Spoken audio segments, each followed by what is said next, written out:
Bom dia, alunos do quinto ano da Escola Estadual Presidente Café Filho. Aqui quem fala é o professor Emerson. Nossa discussão de hoje será sobre o processo migratório no Brasil, pela disciplina de Geografia. Então você já pode pegar o seu livro e abri-lo na página 80, tá certo? Então nós vamos refletir um pouco, ou continuar refletindo sobre as questões que se referem à população brasileira. Nas aulas anteriores nós vimos um pouquinho sobre a composição dos grupos que formam a nossa população e isso, é claro, influenciou diretamente nos aspectos culturais do nosso dia a dia. Então nós recebemos influências de vários grupos sociais, de vários povos. E esses povos, ao longo das décadas, eles se agruparam basicamente no litoral brasileiro, principalmente na região sudeste e na região nordeste, que por sinal foram as duas regiões que mais receberam pessoas desde o Brasil colônia. Mas nos últimos anos nós estamos tendo uma certa mudança no perfil do deslocamento da população brasileira e é o que nós vamos discutir agora. Primeiro eu quero que vocês observem duas imagens que estão localizadas no início da página 80.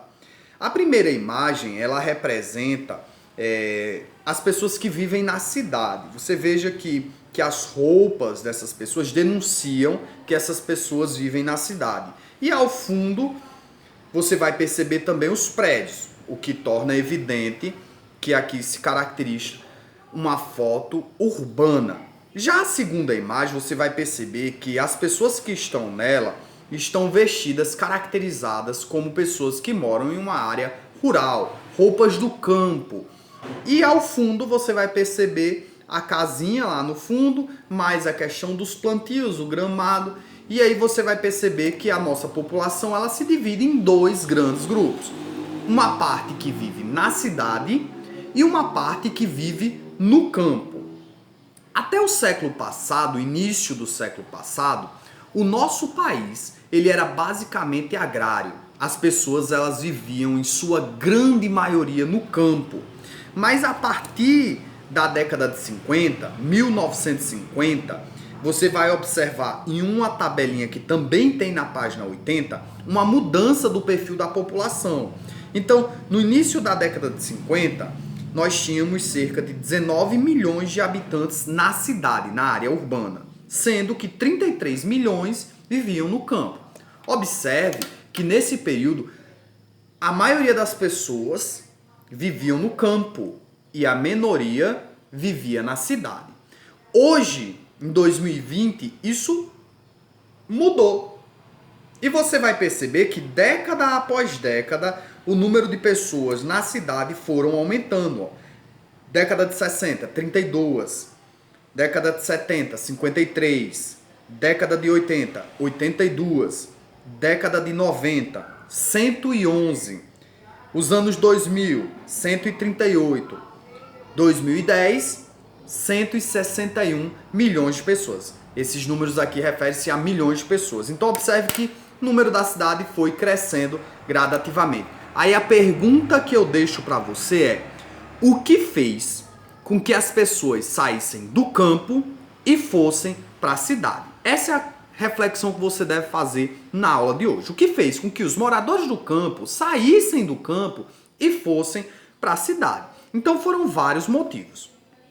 Nós vamos começar a refletir sobre eles agora. Primeiro motivo foi uma mudança do perfil econômico do Brasil. O Brasil era um país basicamente agrário, como eu disse anteriormente, e ele começava a se tornar um país industrializado. O que isso quer dizer? Quer dizer que começaram a existir tecnologias que minimizavam a quantidade de mão de obras trabalhadoras no campo. Com a diminuição de mão de obras trabalhadoras no campo, essas pessoas ficavam ociosas e acabavam migrando para a cidade, que agora tinham um contingente de necessidade de trabalho maior, visto a mudança do perfil do Brasil agrário para o Brasil industrial. Então esse foi o primeiro grande motivo.